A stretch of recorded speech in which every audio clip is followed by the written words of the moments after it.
আমি সৌভাগ্য না দুর্ভাগ্য জানি না, একেবারে সামনেই পড়ছে আমার সিটটা মাননীয় স্পিকার। উনি সব আমারে দেখতে পান, আমরা তো নড়াচড়ার কোনো সুযোগ নাই, সব বিরোধী দল এবং স্বতন্ত্র উনার চোখের সামনে পড়ে গেছে।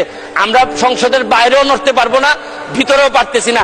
তবে মাননীয় স্পিকার, আমরা মহান সংসদের কথা বলি, মহান সংসদে সব সময় মহান কাজ হয় না মাননীয় স্পিকার। আমি মহান সংসদে এসে প্রথমেই আমার যে জিনিসটা নিয়ে খুব কষ্ট হয়েছিল মাননীয় স্পিকার, এই সংসদেই এই জায়গাতে বসেই ইনডেমনিটি বিল, ইনডেমনিটি অর্ডিন্যান্স করা হয়েছিল আমাদের জাতির জনক বঙ্গবন্ধু শেখ মুজিবুর রহমানের এই হত্যার বিচারের প্রক্রিয়া বন্ধ করার জন্য। এই সংসদেই বসে, এই মহান সংসদে, মহান সংসদকে কলঙ্কিত করেছিলেন এইখানেই বসে সংসদ সদস্যবৃন্দ। আমি একটা জিনিস পরিষ্কার করতে চাই মাননীয় স্পিকার, আমরা যারা স্বতন্ত্র নির্বাচিত হয়েছি, আমাদেরকে অনেকেই জিজ্ঞেস করেন যে আমাদের অবস্থানটা কি। আমি এই মহান সংসদে পরিষ্কার করতে চাই মাননীয় স্পিকার যে আমরা হচ্ছে গিয়ে বিরোধিতা করব সরকারের। আমি ব্যক্তিগতভাবে বলতে পারি বিরোধিতা হবে সরকারের, কিন্তু একটা বিষয়ে আমরা এক অভিন্ন, মুক্তিযুদ্ধের সপক্ষ এবং বঙ্গবন্ধু শেখ মুজিবুর রহমানের ব্যাপারে আমরা এক অভিন্ন। এই ব্যাপারে আমাদেরকে আলাদা করে দেখার কোনো সুযোগ নাই মাননীয় স্পিকার। মাননীয় স্পিকার, আমি আমার এলাকা, প্রথমে আমার এলাকা দিয়ে শুরু করতে চাই মাননীয় স্পিকার, হবিগঞ্জের চুনারুঘাট মাধবপুর।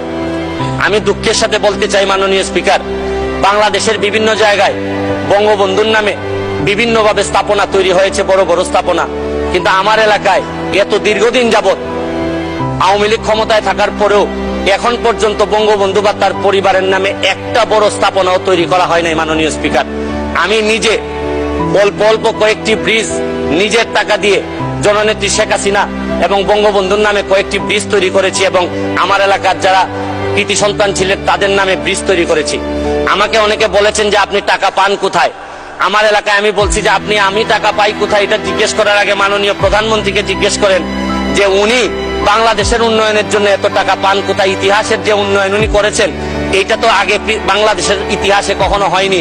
আমি একটা জিনিস বিশ্বাস করি, আপনার হৃদয়ে যদি দেশপ্রেম থাকে এবং আপনার রক্তের মধ্যে যদি বাংলাদেশের জন্য কিছু করার ইচ্ছা থাকে, তাহলে টাকা কোনো সমস্যা হয় না মাননীয় স্পিকার। এটা প্রমাণ করেছেন আমাদের জননেত্রী শেখ হাসিনা, এটা প্রমাণ করেছেন যে চাইলেই এই দেশকে বহুদূর নিয়ে যাওয়া সম্ভব মাননীয় স্পিকার। মাননীয় স্পিকার, মাননীয় প্রধানমন্ত্রীর সাথে যখন আমার দেখা হয়, উনি আমাকে বলেছিলেন, হেসে হেসে বলেছিলেন, তুমি তো ফেসবুকে মধ্য দিয়ে তুমি এমপি হয়ে গিয়েছো। আমি একটা জিনিস পরিষ্কার করতে চাই আজকে মাননীয় স্পিকার, যে আমি ফেসবুককে ব্যবহার করে হয়েছি, কিন্তু একটা জিনিস, বাংলাদেশটাকে যিনি ডিজিটাল বাংলাদেশে রূপান্তরিত করেছেন, আর এইটার প্রোডাক্ট হচ্ছে কি আপনার ফেসবুক। এই ডিজিটাল বাংলাদেশ এবং স্মার্ট বাংলাদেশ যিনি তৈরি করেছেন, এই বিবেচনা যদি আপনি করেন, কারণ ডিজিটাল বাংলাদেশ না করলে আমি ফেসবুকে 7 মিলিয়ন ফলোয়ার তৈরি করতে পারতাম না। তাহলে এই বিবেচনায় আপনি বলতেই পারেন যে আমি ফেসবুকের এমপি ঠিকই, কিন্তু আমাকে যিনি ফসল হিসাবে তুলেছেন, এটা জননেত্রী শেখ হাসিনা আমাকে ফসল হিসাবে তুলেছেন মাননীয় স্পিকার। মাননীয় স্পিকার, এই ফেসবুককে ব্যবহার করে আমি অসঙ্গতির কথা বলেছি।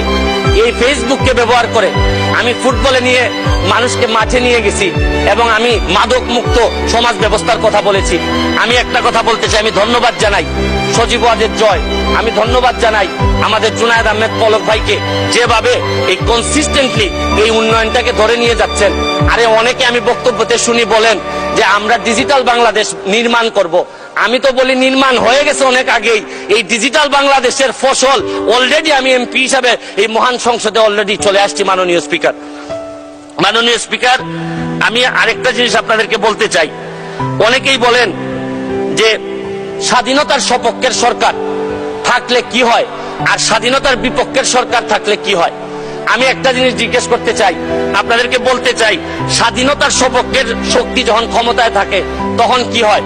হচ্ছে কি এলিভেটেড এক্সপ্রেসওয়ে হয়, সারা পৃথিবীর সাথে যুদ্ধ করে পদ্মা সেতু বানানো যায়। আপনি দেখেন এই রূপপুর পারমাণবিক কেন্দ্র বানানো যায়, টানেল বানানো যায়, মেট্রো রেল বানানো যায়। আমি এয়ারপোর্টে, এবং ধন্যবাদ জানাই মাননীয় প্রধানমন্ত্রীকে, ফুটবল খেলায় যখন ফরিদপুরে যেতাম, মাদারীপুরে যেতাম, আমার সারা দিন কেটে যেত। কিন্তু এই ব্রিজ হওয়ার পর আমাদের সিলেটের বেশিরভাগ মানুষ যাই নাই মাননীয় স্পিকার। আর 2 মিনিট সময় দেন মাননীয় স্পিকার।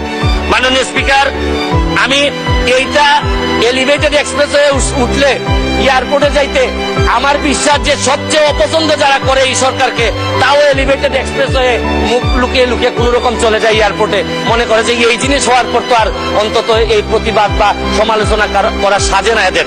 আমি আরেকটা জিনিস বলি, মুক্তিযুদ্ধের বিপক্ষের সরকার থাকলে কি হয়? বোমাবাজি হয়, 21-এ গ্রেনেড হামলা হয়। আমি আরেকটা জিনিস আপনাদেরকে বলতে চাই মাননীয় স্পিকার, আমি আন্তর্জাতিক অপরাধ ট্রাইব্যুনালের সর্বকনিষ্ঠ প্রসিকিউটর হিসাবে আমি আগেই যখন আমাকে সিট বরাদ্দ দেওয়া হয়, আমি আগেই জিজ্ঞেস করে নিছি যে আমার সিটে কি যাদের বিচারের সাথে আমি ছিলাম, এই যে আন্তর্জাতিক অপরাধ ট্রাইব্যুনালে যাদের বিচারের সাথে ছিলাম, এই সিটগুলা কি তাদের ছিল কিনা।